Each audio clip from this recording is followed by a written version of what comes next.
misalkan Zian sama Fahmi ceritanya pacaran terus disakiti hatinya, terus Zian pengen balas dendam, bisa tuh meneror Fahmi dengan mengirim berbagai macam paket makanan atau apa, dan yang mesti bayar Fahmi gitu loh. Jadi itu memang sering terjadi. Itu memang salah satu kelemahan dalam sistem delivery yang sering dieksploitasi. Jadi ya memang ini tugasnya penyedia aplikasi ya. Bagaimana mereka mencegahnya, bagaimana supaya kalau terjadi sekali. Pegasus ini sebenarnya adalah software yang digunakan untuk katakan tanda kutip lah untuk menembus pengamanan sistem dan nantinya digunakan untuk memata-matai korban yang diincar. Nah, ini sebenarnya secara teknis Pegasus sendiri adalah software yang sangat targeted. Jadi Pegasus itu tidak bisa digunakan sebagai mass surveillance. Oh iya iya ya. Aku sedikit mulai paham nih gimana sistem dari e-wallet dan marketplace kayak gitu ya. Nah, aku tuh juga tadi sempat ngeh sama kata-kata Pak Alphonse yang soal keylogger. Sebenarnya keylogger ini kan kayak ngelihat kita tuh ngapain aja, kayak ngetik apa aja gitu kan. Nah, aku pengen nanya, sebenarnya ini tuh sama nggak sih kayak spyware gitu? Kayak kan beberapa bulan lalu nih sempat rame nih, Pegasus. Nah, itu tuh kayak gimana sih Pak sebenarnya si Pegasus ini? Karena sempat rame kan. Pegasus ini sebenarnya adalah software yang digunakan untuk katakan tanda kutip lah untuk menembus pengamanan sistem dan nantinya digunakan untuk memata-matai korban yang diincar. Nah, ini sebenarnya secara teknis Pegasus sendiri adalah software yang sangat targeted. Jadi Pegasus itu tidak bisa digunakan sebagai mass surveillance. Jadi Pegasus ini adalah targeted surveillance. Jadi agak kurang benar kalau dikatakan bahwa Pegasus ini digunakan untuk memata-matai siapa para guru atau para wartawan gitu. Artinya dia bisa memata-matai semua orang dan masyarakat menjadi cemas gitu. Itu tidak terjadi. Kemampuan Pegasus memang cukup tinggi ya kan, tetapi tidak bisa digunakan untuk mass surveillance. Untuk targeted surveillance itu bisa. Nah, lalu sebenarnya cara kerjanya bagaimana, teknisnya bagaimana? Kita tidak bisa terfokus kepada Pegasus saja, karena bisa saja kita kelihatannya komunitas internasional menekan dan menyerang Pegasus karena disalahgunakan katanya oleh pemerintah atau pihak tertentu untuk melakukan represif atau menyalahgunakan. Nah, tetapi ya bisa aja kita tekan Pegasus, habis itu ada perusahaan lain yang muncul gitu. Jadi percuma kalau kita menyasar hanya Pegasus saja. Nah, akarnya di mana? Akarnya adalah pada dasarnya software yang namanya software itu Piranti Lunak itu buatan manusia, itu nggak ada yang sempurna. Software apapun di dunia ini. Jadi selalu ada yang namanya celah keamanan.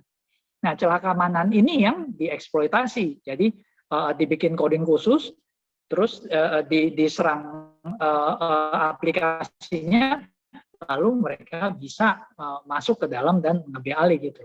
Nah, itu nggak bisa dihindari, itu kenyataannya. Jadi kita perlu sadari. Nah, kalau kita sebagai orang awam, apakah perlu takut dengan Pegasus? Kalau menurut saya kita tidak perlu terlalu khawatir dengan Pegasus. Memang kemampuannya mengerikan bahwa ini katanya WhatsApp ini sudah end-to-end encryption. Kenapa kok masih bisa dijebol gitu kan?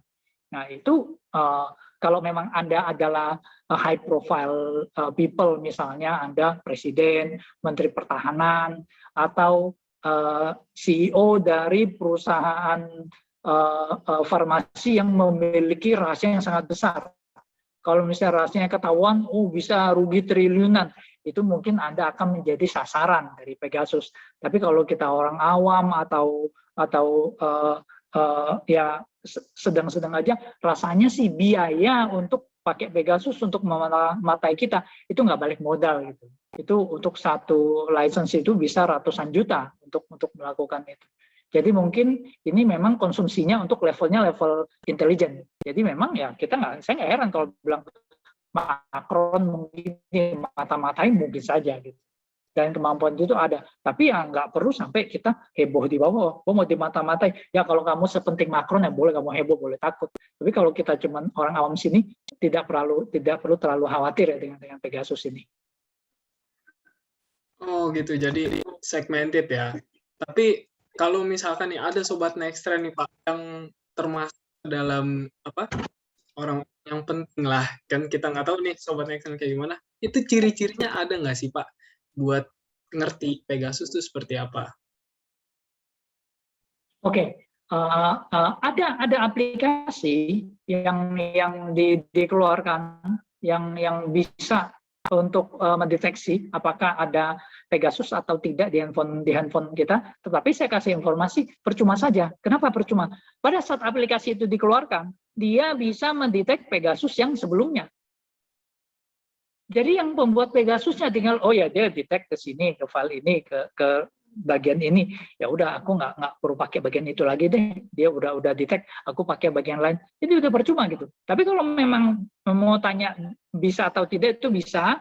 Lalu ciri-cirinya ada atau tidak, secara umum ada, tetapi itu tidak menjamin kalau ciri-ciri ini pasti ada, atau bisa juga ciri-ciri ini disamarkan. Nah, ciri-cirinya itu seperti apa? Pertama, adalah aktivitas tidak biasa. Anda perhatikan, tahu-tahu bandwidth Anda habisnya cepat. Nah, kita ada tools kan untuk lihat bandwidth. Enggak, itu yang kuota internetnya terpakai dengan tidak dengan mencurigakan. Yang kedua, biasanya baterai cepat habis. Tapi jangan langsung menuduh kalau baterai cepat habis gua dimata-matai. Bisa juga karena faktor lain, karena aplikasinya memang nyangkut atau apa. Tapi ciri-cirinya seperti itu. Satu, aktivitas yang mencurigakan, bandwidth-nya habis cepat. Yang kedua adalah baterainya cepat habis. Tapi itu kalau yang buat spyware-nya jago, itu mereka bisa menyamarkan dengan sangat baik dan dia bisa pura-pura menumpang gitu.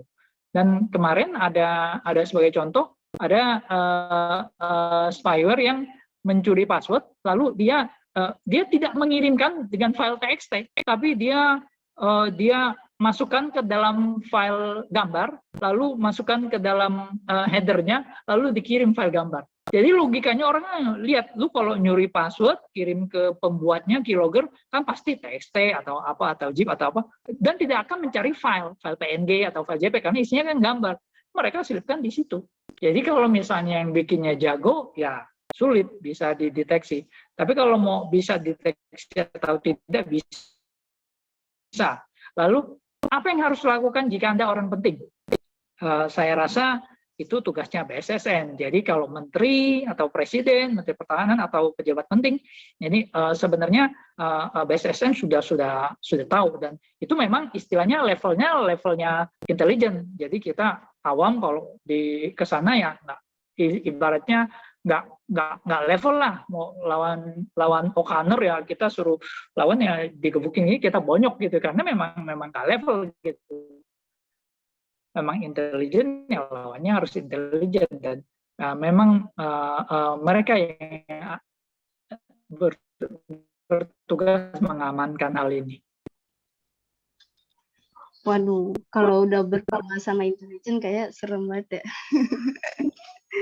Nah, mungkin aku pengen tanya nih, soalnya penasaran juga, karena kan berarti banyak banget caranya kan si penjahat ini mengambil sebuah data dari si perusahaan atau pemerintahan. Nah, akankah nih Pak, permasalahannya tuh terus-terusan kayak gitu, maksudnya ada aja nih yang berusaha gitu Pak? Apa nantinya akan ada data secure gitu?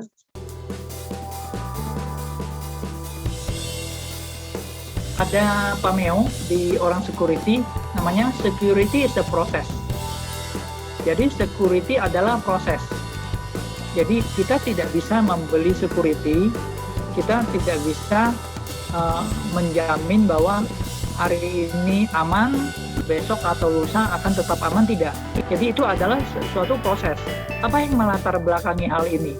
Yang melatar belakangi hal ini adalah